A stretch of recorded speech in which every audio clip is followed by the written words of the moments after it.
The prairie stretched out in every direction, quiet and lonely, as though the earth itself had grown tired of speaking. On that vast spread of land stood a rancher named Daniel Holt, a man whose silence carried weight, whose days were filled with the sound of cattle moving slowly under the sun, and whose nights were marked by the hollow creak of wind against the wood of his home. He had lived years like this, years where his only conversations were with the land, the animals, and the echo of his own thoughts. But even the strongest silence begins to hunger for another voice, and that hunger had driven him to take a step he never thought he would. He had written for a bride.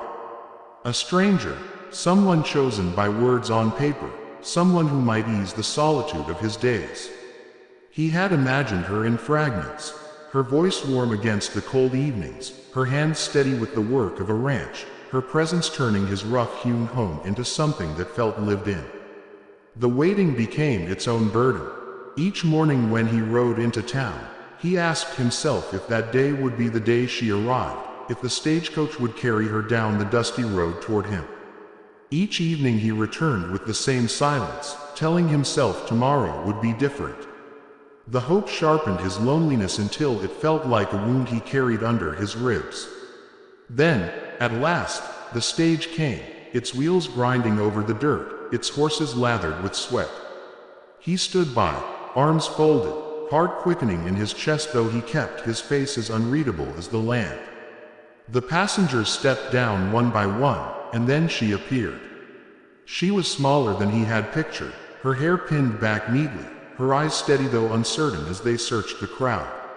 And she was not the woman he had imagined, not the one he thought he had chosen through the mail.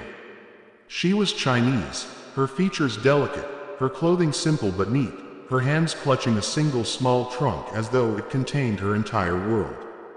Daniel stood frozen, watching as she looked around, lost in the strangeness of the place. When their eyes met, she lowered her gaze but took a step toward him. He realized then she was the one. A mistake, perhaps, or a twist of fate, but she had been sent here, to him. She said something softly, words unfamiliar, a language he could not understand. Her voice was gentle but filled with the same uncertainty that echoed inside him. The town whispered quickly enough. A mail-order bride who spoke no English, who came from across an ocean, who had nothing but a name written on a paper in the hope of survival in a land she did not know. Daniel heard the talk, but he did not let it reach him. What mattered was that she had arrived, that she was here, and now the silence of his life had shifted into something else entirely. Their first days together were filled with struggle.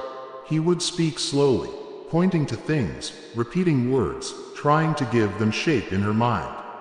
She would answer in her language, a melody of sounds he couldn't grasp but began to recognize as hers.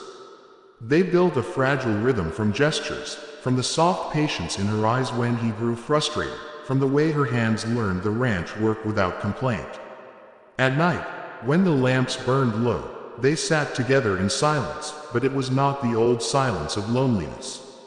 It was a silence alive with possibility, a silence that promised understanding might grow if both had the will to nurture it.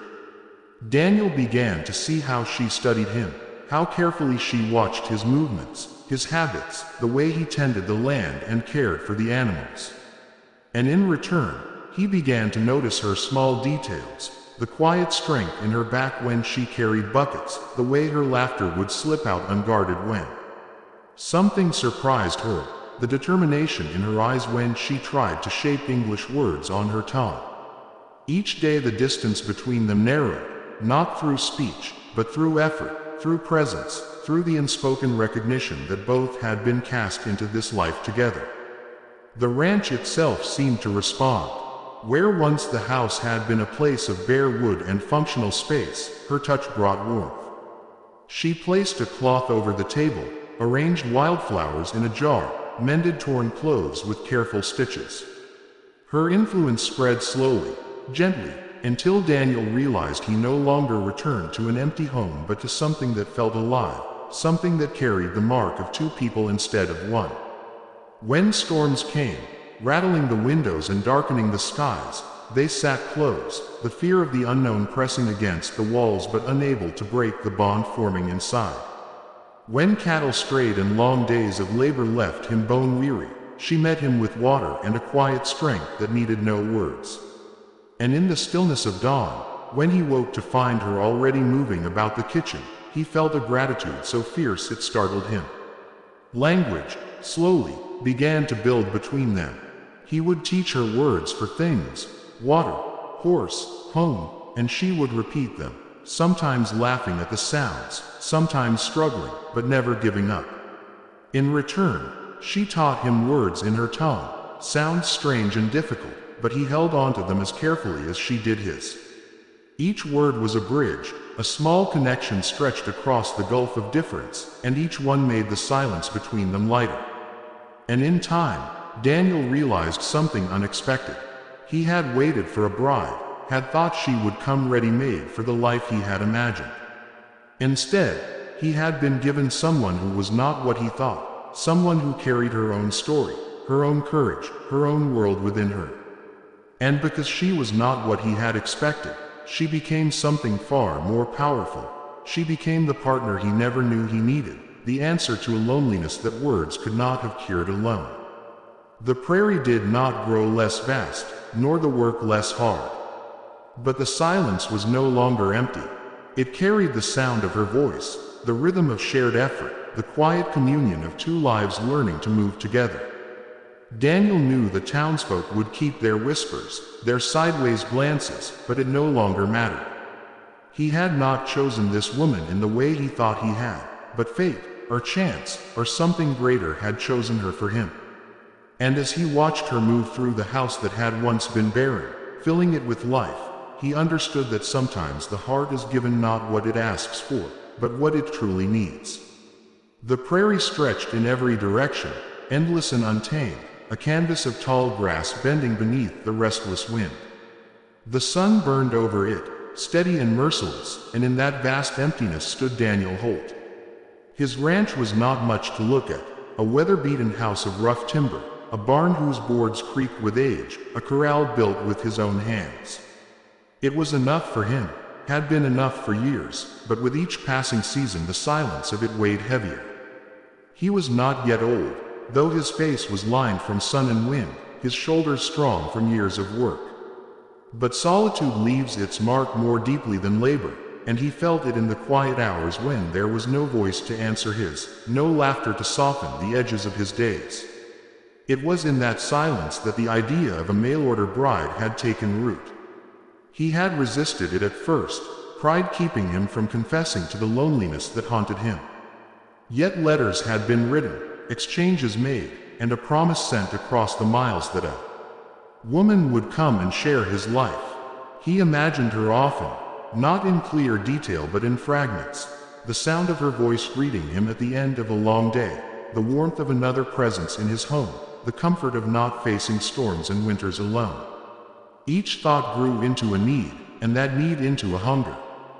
The waiting was a kind of torment. Each time the stagecoach rattled into town, his heart would quicken, though his face never betrayed it. He rode in with supplies as usual, sat in the corner of the general store, pretended to busy himself while his ears strained for the sound of the coach wheels. He told himself not to expect, not to hope, but hope is stubborn, and each time the passengers stepped down, disappointment sat heavier on his chest. Then one morning, late summer, the coach came again. Dust rose in a cloud behind it, the horses lathered, the driver shouting at them to slow as they pulled into the station. Daniel stood off to the side, his hands on his belt, watching with the same careful stillness he always carried. The first passengers descended, travelers bound for nearby towns, merchants with cases, a family with children tugging at their mother's skirts. And then she appeared. She was not the woman he had pictured. She was small, her movements quiet but steady, her hair pinned back neatly though travel had loosened some strands. Her face was delicate, her eyes dark and searching, her clothing plain but carefully kept. She carried only a small trunk, as if her whole life fit within its narrow space. And she was Chinese. Daniel blinked once, slowly. He had expected a woman from the east, yes, but not from across the ocean. He had imagined someone who would step off the stage speaking the same tongue, who would smile and take his hand without hesitation. Instead, she looked around the station with the calmness of someone who had traveled far but carried an uncertainty in her gaze that betrayed how strange this land must seem. When her eyes found him, she stopped. For a heartbeat, they simply stared at one another. Then she lowered her gaze and stepped forward, her grip tightening on the trunk handle. When she stood before him, she spoke softly, words that fell unfamiliar, a melody he could not catch. He understood nothing, but the way her voice trembled told him enough. She was searching for a place, for someone to claim her, and he was the one meant to do so. The town began whispering before the dust of the coach had settled. Daniel could feel their eyes on him as he reached for her trunk, lifting it easily in one hand. The woman followed him without hesitation, though her steps were small, careful. He heard someone mutter, "That's not what he ordered," followed by a laugh, but he ignored it. Gossip had never put food on his table nor kept his cattle alive through winter. What mattered was that she was here. Whatever mistake or twist of fate had delivered her, she was now part of his life. The ride back to the ranch was long and mostly silent. She sat beside him on the wagon seat, her hands folded tightly in her lap. He tried once or twice to speak, to tell her his name, to point at himself and say, "Daniel." She repeated it softly, her accent shaping the word differently, but it was his name all the same. He pointed to her then, waiting. She hesitated, then touched her chest lightly and said, "Maylin." The name hung in the air between them, fragile and beautiful, and he nodded, repeating it clumsily until she smiled faintly. When they reached the ranch, he carried her trunk into the house. The rooms seemed different already, less empty with her presence standing there, eyes wide as she took in the rough walls, the plain furniture, the hearth. She walked slowly, touching the edge of the table, the wooden frame of the doorway, as though memorizing the shape of her new world. He watched her, feeling both pride and unease, pride that this house was now a home for more than just himself, unease that he had no idea how to speak to her, how to bridge the ocean of difference between them. The first days were awkward, filled with attempts at communication that faltered more often than they succeeded. He pointed to things, naming them slowly, water, horse, bread, and she would repeat them, sometimes stumbling, sometimes laughing at the strange sounds. She, in turn, said words in her own language, words he could not reproduce well, but he tried, and the effort softened the silence between them. They built meaning through gestures, through patience, through the simple necessity of living side by side. At night, when the lamps burned low, he would sit in his chair and she by the window, the quiet stretching between them. But it was not the same silence he had known before. It was no longer empty. It was alive, heavy with unspoken thoughts, with the awareness of another heartbeat sharing the same walls. He found himself listening for the sound of her moving in the kitchen, for the soft hum of her voice when she thought no one heard. It startled him to realize how quickly she had become part of his days. The land was unforgiving, and work demanded much of them both. Yet she did not falter. She learned the rhythm of the ranch, her small hands steady with buckets, her back straight as she moved through chores. When storms came, rattling the windows, she sat close without words, her presence alone a comfort. When he returned from long rides after lost cattle, bone-tired and covered in dust, she met him with water, with quiet strength. And slowly, the house began to change. She placed cloth on the table, stitched torn clothes with delicate hands, gathered wildflowers and set them in jars. Small things, but together they transformed the space until it no longer felt barren. And in Daniel, something shifted. He had expected a wife chosen by paper, someone who would simply take the place beside him. What he had been given was different, unexpected. She was not what he thought he needed, but in her quiet resilience, in her careful grace, she became the answer to a loneliness that words could never have cured. The mornings came earlier with her in the house. Before Daniel had even pulled on his boots, he would hear the quiet stir of movement in the kitchen, the sound of water being poured, the faint scrape of metal against wood. At first, he found himself rising faster, uneasy at letting her take over tasks he had done alone for so long. But after a while, he grew used to it, listening to her presence as part of the rhythm of the day. She moved through the rooms with a kind of deliberate grace, never hurried, never clumsy, always intent on whatever small duty her hands found. He began to notice things he had never cared for before. The way sunlight spilled over the wooden floorboards when she opened the shutters, the faint scent of herbs she had brought with her, tucked away in that small trunk, now simmering in the pot as she cooked. Once, she took a handful of leaves and crushed them in her fingers, releasing a fragrance unlike anything he had known. She pressed the broken leaves into his palm, nodding for him to smell, and though he could not pronounce the name she gave in her language, the memory of it lingered with him the rest of the day. Still, the gap between them loomed large. He would try to speak, pointing, repeating, offering names for things around them, and she would follow, careful in her attempts. At night, by the fire, she would shape English words on her tongue with a determination that humbled him. "Home," she said once, touching the wall with her fingers. Then she touched her chest and said it again, this time with more certainty.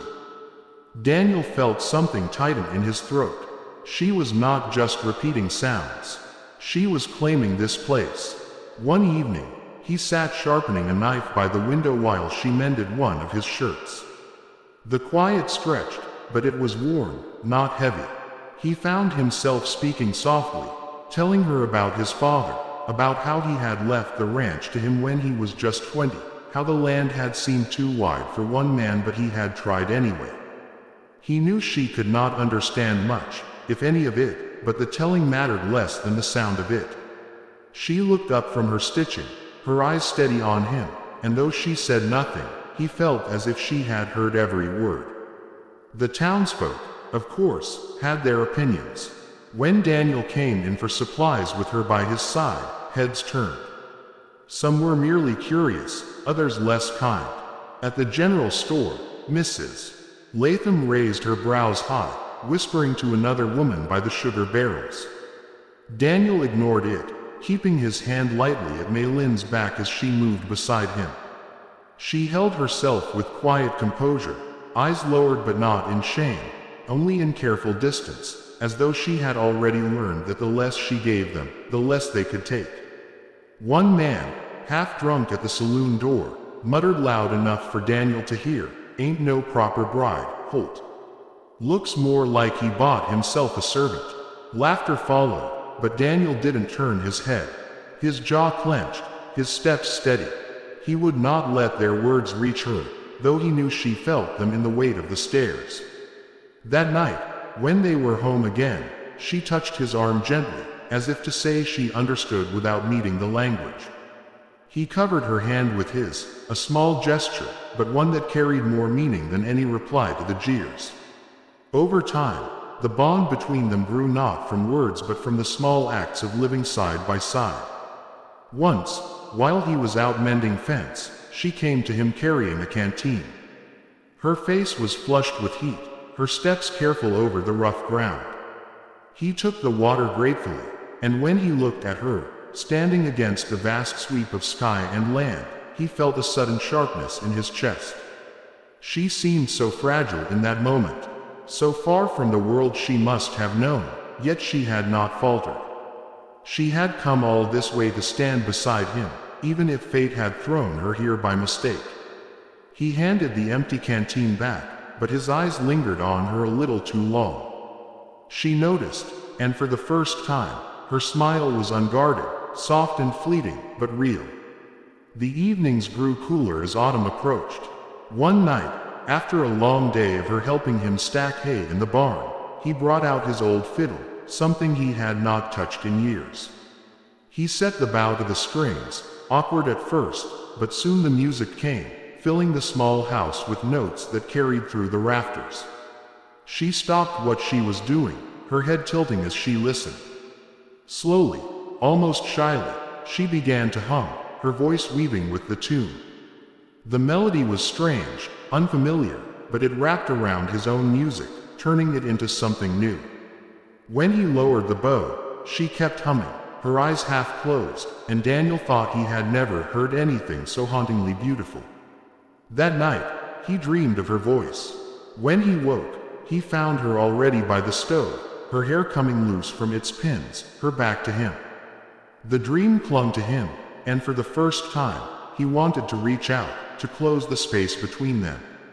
But he did not yet. The first snow came early that year. Daniel had warned her it would be harsh, but words meant little when she had never seen such a storm. The flakes fell heavy, piling fast, until the land disappeared beneath a blanket of white. The wind howled against the house, shaking the shutters. Mei Lin stood at the window, her hand pressed to the glass, watching with wide eyes. He came to her side, pointing out across the prairie, explaining in slow words that the cattle would be safe in the barn, that the land always endured, even under snow. She turned to him then, her expression filled with both wonder and fear. Without thinking, he reached for her hand. She did not pull away. The days of snow pressed them closer. The work outside was harder, but inside the house, the warmth between them grew. They sat together by the fire, her mending his gloves while he told her stories, simple things, tales of neighbors, of summers past, of horses he had broken in his youth. She listened intently, catching pieces of meaning where she could, and sometimes she repeated words, asking with her eyes if she had them right. He would correct her gently, and her smile when she succeeded was like the sudden blaze of sunlight through storm clouds. One evening, she brought out a small packet from her trunk. Inside were folded papers, covered in writing he could not read, the characters flowing like brushstrokes. She showed him pictures drawn in ink, mountains, rivers, what must have been her home. He traced the lines with his finger, marveling at the delicacy, at the world contained in her hands. She spoke softly, telling him names he could not grasp, pointing to the mountains, to herself, to the word she repeated with reverence, family. Her eyes shone with memory, with longing. He felt a pang of helplessness then, knowing he could never give her back what she had lost. But he closed her hand gently over the paper and said the only word that mattered, her name. She looked at him, and something unspoken passed between them, as sure as any vow. As winter deepened, so did the closeness between them. He began to notice the way her laughter would rise when she dropped a pot or startled a hen, the way she bit her lip when concentrating on a new word. She began to notice his habits, the way he rubbed his chin when thinking, how he always paused before speaking, how he never raised his voice. Their silences became companions, filled with meaning rather than emptiness. Sometimes, when he returned from the barn with snow still clinging to his coat, she would be waiting at the door, a blanket ready for his shoulders. Sometimes, when she woke in the night, restless, she would hear the steady rhythm of his breath and draw comfort from it. The first time he touched her face, it was by accident. She had slipped while carrying water, and he caught her arm quickly, steadying her. She looked up at him, startled, and he found his hand brushing her cheek. For a moment, neither of them moved. Her eyes searched his, and though no words passed, everything was clear. He let his hand fall, stepping back, but the moment lingered between them like a secret flame. The townsfolk noticed the change, too. When Daniel brought her again into town, there was something different in the way they walked together. She no longer kept her eyes lowered. She looked around with quiet strength, and when she met the gaze of a woman who whispered too loudly, she did not flinch. Daniel saw it and felt pride swell in his chest. They were beginning to stand together, not as strangers tied by paper, but as partners building something of their own. Still, the path was not without hardship. There were days when the frustration of language left them both weary, when a simple task became tangled in misunderstanding. There were nights when Daniel lay awake, staring at the ceiling, wondering if she dreamed of home, if she regretted the life she had been cast into. And there were times he caught her looking out across the endless land, her face unreadable, and he feared she saw only exile where he hoped she might find belonging. Yet each trial seemed to lead them back to one another. When he grew short with her, ashamed at his own impatience, she would meet him with calm, refusing to let anger take root. When she sat silent too long, her eyes heavy with distance, he would place something small before her. A wildflower he had found, a polished stone, once even a feather carried in by the wind. She would look at the offering, then at him, and the shadows would lift. And so, little by little, they wove a life together. Not the life he had imagined, not the one she had left behind, but a new one, fragile and strong at once, stitched together by effort, by patience, by the simple, steady courage of two people learning to belong to each other. The winter loosened its grip slowly, as though unwilling to surrender to spring. The snow melted in slow patches, the land beneath muddy and scarred from the weight of cold. But the first shoots of green broke through, stubborn and bright, and with them came a new rhythm to the ranch. Daniel felt it in his bones, the pull of long days ahead, the promise of labor that demanded everything from him and gave him something in return. But this time, he was not alone. Maylin moved through the days with him, her steps lighter as the sun grew warmer, her voice carrying more English now than before. She would greet him with halting words, "Good morning, Daniel," each syllable careful, yet full of pride. He returned her effort with patience, answering slowly, teaching her the shapes of sentences, watching as her eyes lit up each time she succeeded. In the evenings, she taught him words of her own, laughing when his tongue stumbled over the sounds, nodding encouragingly when he tried again. The language between them became not just a tool but a bridge, each word a stone laid across a river that once had seemed impassable. The townsfolk noticed the change, though not all with kindness. There were still whispers, still glances cast when Daniel and Maylin entered the store together, her hand brushing his sleeve as if to steady herself against the tide of eyes. Some offered polite words, a greeting or a nod, but many did not. Daniel learned to care less for their judgments. What mattered was the life he and Maylin were shaping out on the prairie, where no one else's voices could reach them. Yet hardship came, as it always did. That spring brought a storm unlike any Daniel had seen in years. Dark clouds rolled in heavy and sudden, winds howling across the plains, tearing shingles from roofs and scattering fences like matchsticks. He and Maylin worked side by side through the chaos, driving cattle into shelter, fighting the wind as it tried to steal the barn doors from their hinges. Rain lashed down, blinding, merciless, and at one point Daniel lost sight of her in the fury of it. Panic clawed at him, a fear more raw than he had ever known, until at last he saw her emerging from the barn, soaked to the bone but unbroken, her eyes wide with determination. She shouted something, his name, he thought, and in that moment, through the roar of the storm, he knew he could not imagine life without her. When the storm passed, leaving the land scarred and scattered, they collapsed together in the mud, breathless and trembling. He reached for her hand, clutching it tightly, and she clung back with equal strength. Their faces were closed, the rain still dripping from their hair, and for the first time, there were no barriers, no hesitation. He kissed her then, not with the urgency of desire but with the quiet, undeniable truth of belonging. She did not pull away. She leaned into him, her forehead resting against his, her breath mingling with his, and he knew without a doubt that whatever had begun as chance had grown into something unshakable. From that day forward, their life carried a different weight. Not easier, never that, but fuller. She stood beside him in all things, not only as the woman sent to him by mistake, but as his partner. Together they rebuilt what the storm had torn down, together they planned for the seasons ahead. He taught her the intricacies of tending cattle, of mending tack, of reading the signs of weather in the sky. She brought her own skills, showing him ways to season food, to mend cloth more neatly, to order the house with a kind of harmony it had never known. One evening in the quiet of early summer, as the prairie glowed gold with fading light, she brought him a bundle she had been working on in secret.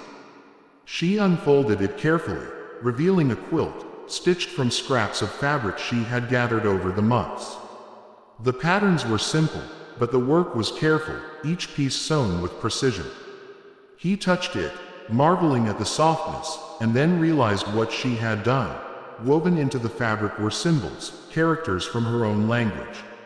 She explained them slowly, pointing as she named each one, until he understood. The quilt told a story, their story, of journey and home, of leaving and belonging. He had no words then, only the tightness in his chest as he pulled her into his arms, holding her as though the land itself might try to take her from him. As the years stretched ahead, the ranch no longer felt like a place of solitude.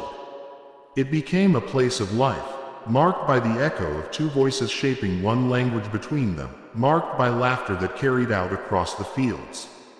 Daniel found that even the hardest days were softened by the knowledge that when he returned, she would be there, waiting with the quiet strength that had steadied him since the moment she stepped off that stagecoach. What had begun as loneliness answered by a letter became something larger, something neither of them could have chosen nor planned. The man who had once believed himself bound to silence found his life filled with a voice that spoke not only in words but in every act of patience, every touch of care, every moment of courage. And the woman who had crossed an ocean with nothing but hope in her heart found herself not adrift in exile, but rooted in the wide and endless land, where love had taken shape in the unlikeliest of places. The prairie stretched on as it always had, vast and untamed, but it no longer seemed empty. For in the small house that stood against the endless sky, there were two people who had learned, piece by piece, word by word, touch by touch, that home was not built by timber or earth but by the quiet, unshakable bond of hearts that had chosen one another.